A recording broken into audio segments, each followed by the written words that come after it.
asuhan persalinan kala 1.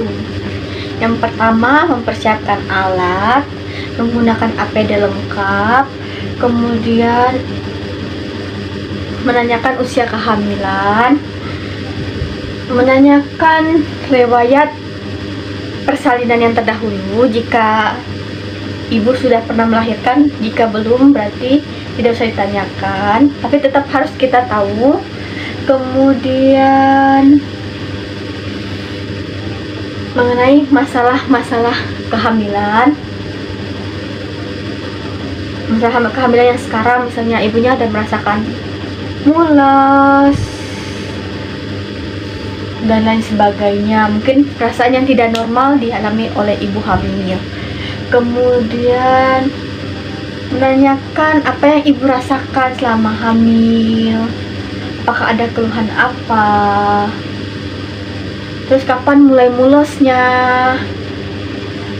kemudian frekuensinya, durasinya, dan kekuatannya, apakah mulosnya itu terasa sangat kuat atau lain sebagainya.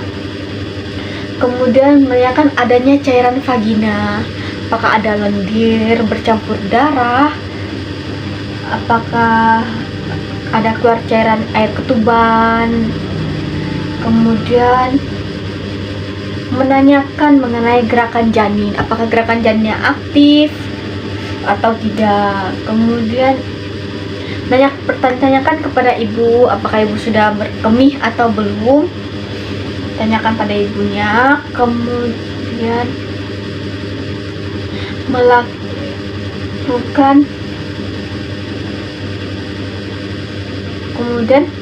kita sebelum kita melakukan tindakan, jangan lupa kita mencuci tangan dengan cara 7 langkah. Mencuci tangan dengan 7 langkah. Kemudian kita lihat keadaan umum ibunya, apakah ibunya pucat, keadaannya baik, lemes, atau kompos mitis. Kemudian kita melakukan pemeriksaan head to toe, yaitu dari kepala sampai ke ekstremitas bagian bawah. Kemudian kita melakukan pemeriksaan abdomen, atau yang biasa dikenal dengan pemeriksaan Leopold 1 sampai 4. Kemudian setelah itu kita mendengarkan denyut jantung menggunakan Doppler atau Linex dan lain sebagainya. Kemudian kita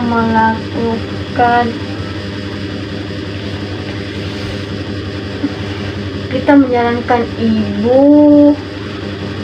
akan dilakukannya pemeriksaan dalam. Kita melakukan pemeriksaan dalam, yaitu kita lihat apakah sudah ada pembukaan apa belum, apakah pembukaannya aktif atau pembukaan fase laten. Kemudian kita melihat ekstremitas bagian bawah, yaitu kaki. Kita melakukan refleks patella, kita melihat ada varises atau tidak, kita melihat ada odem atau tidak pada kaki ibu. Kemudian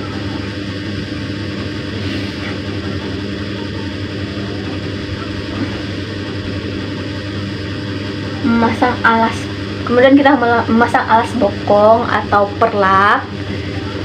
Kemudian kita mengganti sarung tangan menggunakan sarung tangan DTT atau sarung tangan steril.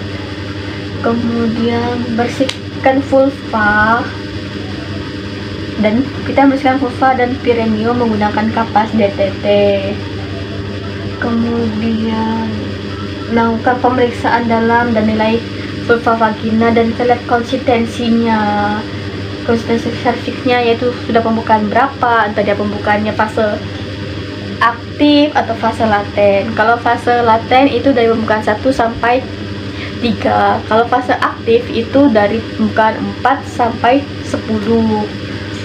Kemudian setelah itu kita membersihkan alat dan merapikan ibu. Kemudian kita mendokumentasikan hasil pemeriksaan yang kita lakukan. Apakah kita melakukan pemeriksaan, kita mendokumentasikan atas tindakan yang telah kita lakukan. Kemudian memberitahu ibu dan keluarga hasil yang telah kita lakukan. Jika pada kelas 1 sudah ada pembukaan fase aktif, maka kita akan lanjut kepada asuhan persalinan kala 2. Yang pertama, kita melakukan asuhan persalinan kala 2. Yang pertama, kita menggunakan APD lengkap. Kemudian kita mendengarkan dan melihat adanya tanda-tanda persalinan kala 2 atau tanda-tanda kala 2. Kemudian memastikan perlengkapan lengkap, alat-alat, obat-obatan untuk menolong persalinan penata laksanaan komplikasi ibu dan bayi lahir. Kemudian menyiapkan oksitosin 10 unit dan alat suntik steril sekali pakai. Kemudian memakai sarung tangan DTT pada lengan yang satunya. Kemudian membersihkan vulva dan perineum dengan hati-hati dari depan ke belakang dan menggunakan kapas yang dibasahi air DTT. Kemudian lakukan pemeriksaan dalam untuk memastikan pembukaan lengkap atau tidak. Kita melihat selaput ketubannya belum pecah, apakah pembukaan sudah lengkap, maka lakukan aminiotomi. Kemudian dokumentasi dekontaminasikan sarung tangan. Artinya sarung tangan yang sudah kita gunakan kita celupkan ke larutan air klorin 0,5% selama 10 menit. Kemudian periksa bunyi denyut jantung janin atau DJJ setelah kontraksi atau saat relaksasi uterus. Kita DJJ normal itu 120 sampai 160 kali per menit. Kemudian memberitahukan ibu dan keluarga bahwa pembukaan sudah lengkap dan keadaan janin baik, dan membantu ibu untuk melakukan posisi yang nyaman sesuai keinginannya. Kemudian meminta keluarga membantu menyiapkan posisi meneran bila ada rasa ingin meneran. Kemudian lakukan bimbingan meneran ya pada ibu yang benar dan efektif. Anjurkan ibu berjalan, berjongkok, atau mengambil posisi yang nyaman.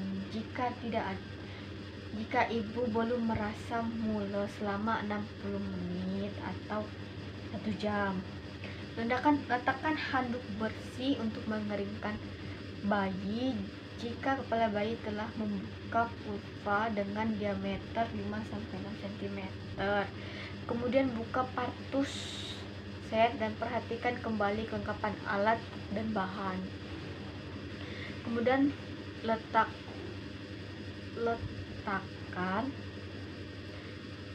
dok steril yang dilipat 1/3 bagian. Kemudian menggunakan sarung tangan DTT pada kedua tangan. Kemudian setelah kepala tampak bayi dengan diameter 5-6 cm membuka vulva, maka lindungi perineum dengan satu tangan dan tangan lapisi dengan duk untuk menyambut seperti ini. Kita ini menggunakan duk ini menahan perineum untuk menyanggah kepala bayi agar tidak jatuh ke bawah. Kemudian periksa kemungkinan adanya lilitan tali pusat atau tidak. Jika ada lilitan, kita harus segera mengambil tindakan segera atau segera kita rujuk ke rumah sakit. Kemudian tunggu kepala bayi melakukan putaran vaksi luar secara spontan. Kemudian pegang kepala bayi secara biparental atau seperti ini. Kita sanggah kepala bayi biparental, kita sanggah. Kemudian menggeser tangan bawah untuk menyanggah kepala bahu. Gunakan tangan atas, kita sanggah kepala bayinya. Kemudian setelah tubuh dan lengan lahir tubuh dalam lahir. Kita penelusuran punggung bokong, kita telusur dari punggung ke bokong, kemudian kita tungkai kaki kita pegang seperti ini, kita pegang tungkai kakinya.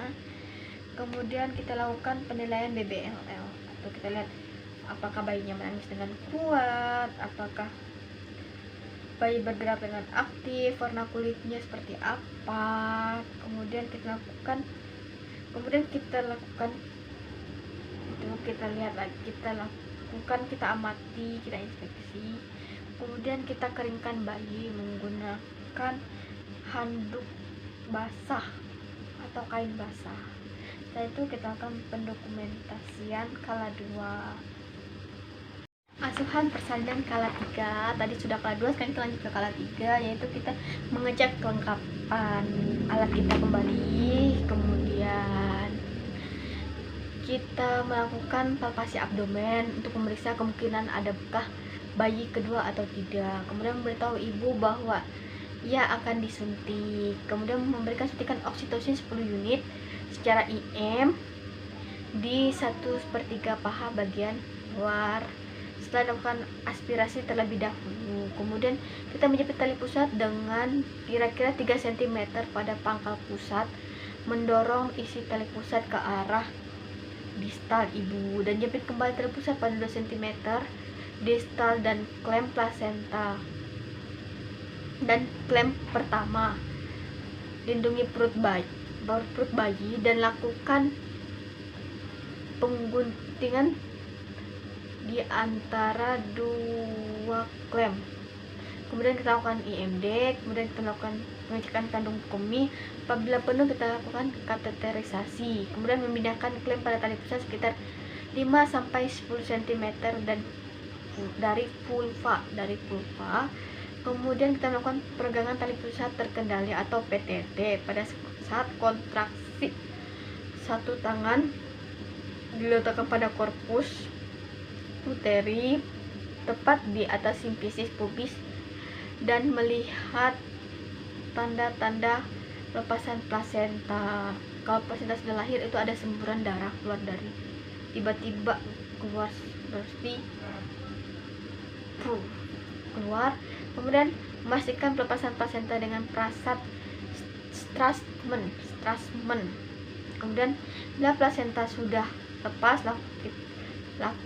lahir pada saat uterus berkontraksi dengan tangan kanan meregangkan tali pusat, tangan kiri mendorong korpus uteri ke arah dorsal karnial, arahkan tali pusat ke bawah ke atas sesuai dengan arah lahir.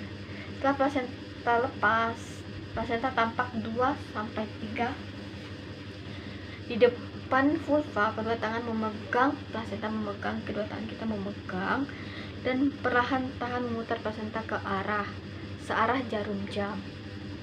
Kemudian kita lakukan masase fundus uterus kurang lebih 15 detik.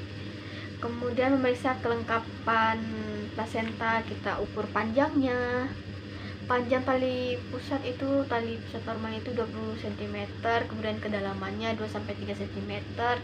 Kemudian kita lihat selaputnya. Kemudian kita hitung bagian yang bulat bagian plasenta itu. Kita hitung apakah jumlahnya ada yang kurang atau adakah yang kurang atau tidak. Kemudian memeriksakan kelengkapan plasenta. Kemudian kita mengevaluasi adanya laserasi vagina atau tidak, atau adanya laserasi perineum atau tidak. Kemudian lanjut ke asuhan persalinan kala 4, menjelaskan pada pasien dan keluarga atas tindakan yang telah kita lakukan. Kemudian kita melakukan perjahitan bila ada robekan, kita lakukan penjahitan perineum. Kemudian lanjut kita memantau kontraksi dan mengecek kondisi ibu dan mencegah terjadinya pendarahan pervaginam. Yang kita lakukan pertama, observasi keadaan umum ibu, TTV, kontraksi uterus, TFU, kandung kemih dan pendarahan. Kemudian kita membersihkan ibu dan merapikan alat, lalu kita bersihkan ke larutan klorin 0,5%. Kemudian membersihkan tempat tidur menggunakan larutan klorin 0,5%, lalu kita bilas dan dengan air bersih. Kemudian buang bahan-bahan yang terkontaminasi ke tempat sampah sesuai fungsinya, sampah non medis dan sampah medis.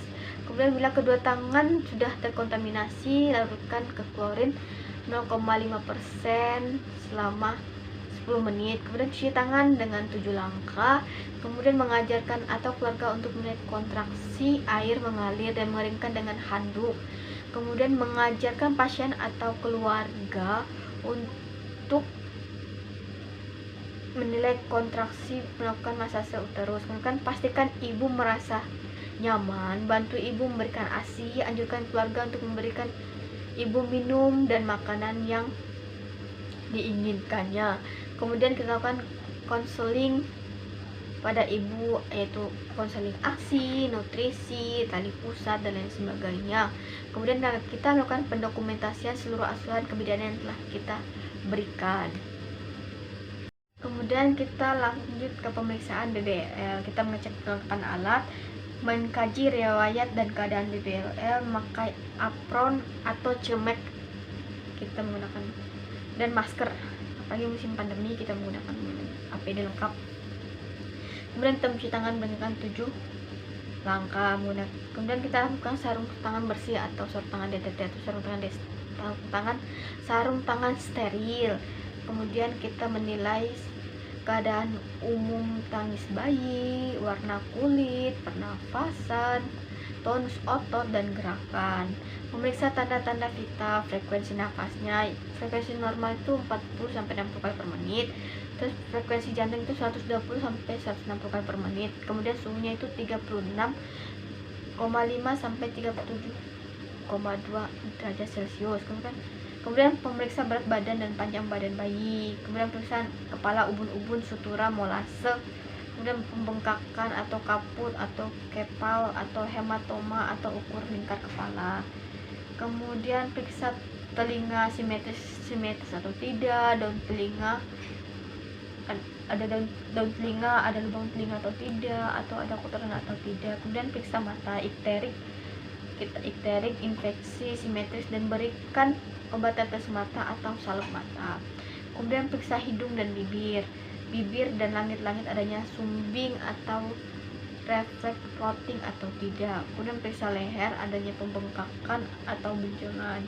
Kemudian kita periksa dada, yaitu bentuk payudara, bunyi nafas, dan bunyi jantung. Kemudian kita periksa bagian hidung dan pipi. Kita lakukan pemeriksaan bagian eksersis bagian atas atau bagian tangan. Kita lihat pergerakannya simetris, terus jumlah jarinya pas atau tidak. Kemudian kita lakukan dan kita lihat refleks graf, itu refleks menggenggam, refleks graf. Kemudian kita lakukan pemeriksaan abdomen, perut, tali pusatnya apakah ada pendarahan atau tidak, bentuk abdomennya seperti apa, apakah normal atau tidak. Kemudian kita periksa alat kelamin pada laki-laki. Kita apakah dia ada perempuan apa laki-laki. Jika pada laki-laki terdapat 2 testis dan skrotum pada penis, lubang pada ujung, dan pada wanita itu kita lihat ada lubangnya atau tidak. Kemudian uretra berlubang, terdapat labia mayora dan labia minora. Kemudian kita periksa tungkai. Kita periksa tungkai dan kaki, pergerakannya simetris dan jumlah jarinya. Kemudian kita lihat refleks Babinski-nya. Refleks Babinski itu kita harus telapak kakinya apakah dia merespon atau tidak. Kemudian kita lihat punggung dan anus. Kita lihat punggung dan anus. Kemudian kita periksa bagian kulit. Kemudian lakukan pemeriksaan sistematis syaraf atau refleks Moro. Kemudian berikan suntik Vitka 1 mg secara atau 1 mili atau 0,5 mili di paha kiri 1/3 bagian luar. Kemudian berikan imunisasi HB0 secara IM di paha sebelah kanan 1/3 bagian luar. Kemudian jika ada robekan perineum atau ada robekan laserasi perineum, kita lakukan hekting atau penjahitan perineum. Yang pertama kita mengecekkan ke alat, perlengkapan alat, kemudian kita menyapa dan menjelaskan pada pasien dan keluarga dengan tindakan apa yang kita lakukan. Kemudian mengatur posisi secara litotomi, tempatkan lampu sorot di posisi pada posisinya, kemudian menggunakan APD lengkap, kemudian mencuci tangan 7 langkah, kemudian membuka speed dan memasukkan ke dalam bak instrumen, patahkan ampul lidokain 1% atau 2%, kemudian memakai sarung tangan yang dominan lebih dulu, masukkan obat lidokain 1% ke dalam speed, kemudian memakai sarung tangan satu lagi dan lakukan vulva hygiene. Kemudian memeriksa lakserasi jalan lahir, bersihkan perineum dengan kasa yang diberi antiseptik, kemudian pasang duk di bawah bokong, kemudian lakukan anestesis pada perineum secara lokal dan jangan lupa lakukan aspirasi, tunggu 2-3 menit, kita tekan apakah masih ada rasa nyeri atau sakit atau tidak. Kemudian lakukan penjahitan laserasi pada vagina 1 cm di atas luka, simpul atau ikat lanjutan menjahit luka sampai luka semua tertutup dengan penjahitan jelujur. Kemudian cek jahitan vagina dan perineum, masukkan jari kelingking ke dalam lubang rektum, kemudian bersihkan vagina menggunakan kasa yang diberi antiseptik.